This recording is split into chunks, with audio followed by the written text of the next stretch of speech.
Patay ang isa habang nasagip ang tatlong stranded malapit sa isang talon sa Cebu City sa gitna ng pagragasa ng tubig dahil sa masamang panahon.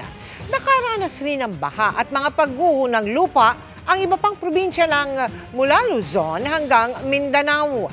Nakatutok si Oscar Oida. Gamit ang lubid, sinagip ng mga otoridad ang dalawang stranded sa isang talon sa Budlaan, Cebu City. Napag-alamang may dalawa pang stranded sa hindi kalayuan kung saan sila ni-rescue.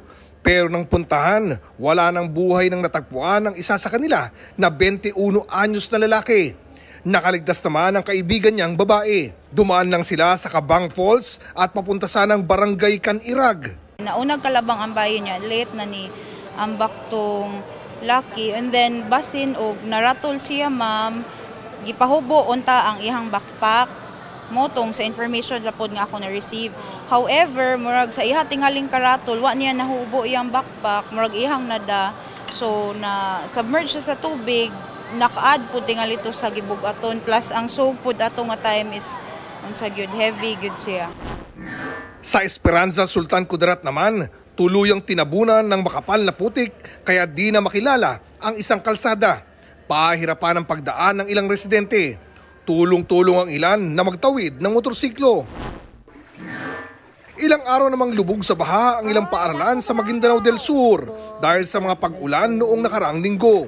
Sa ngayon, salitan umano ang klase ng mga estudyante sa dalawang classroom. Nasagip naman ang 18 pasahero at crew ng isang motorized bangka na tumaob sa kalampasian sa Maluso, Basilan dahil sa masamang panahon. Base sa investigasyon, lumakas ang hangin habang naglalayag ang bangkang galing sa Sulu. Nasa maayos na umanong kondisyon ang lahat ng na-rescue.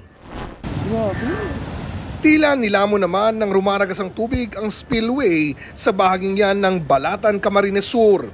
Sa lakas ng agos, wala halos nakatawid na sasakyan at stranded ang ilang residente.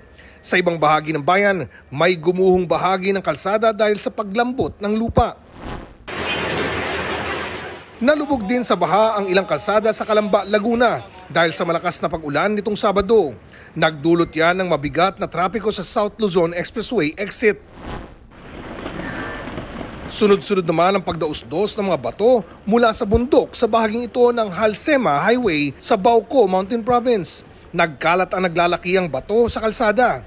Ngayong Lunes, passable na ang lahat ng kalsada sa bayan pero patuloy ang paalala ng otoridad sa mga motorista. Dubling pag-iingat po ma'am sa lahat ng mga lalo na po dito sa pagka malakas pang ulan at sa gabi.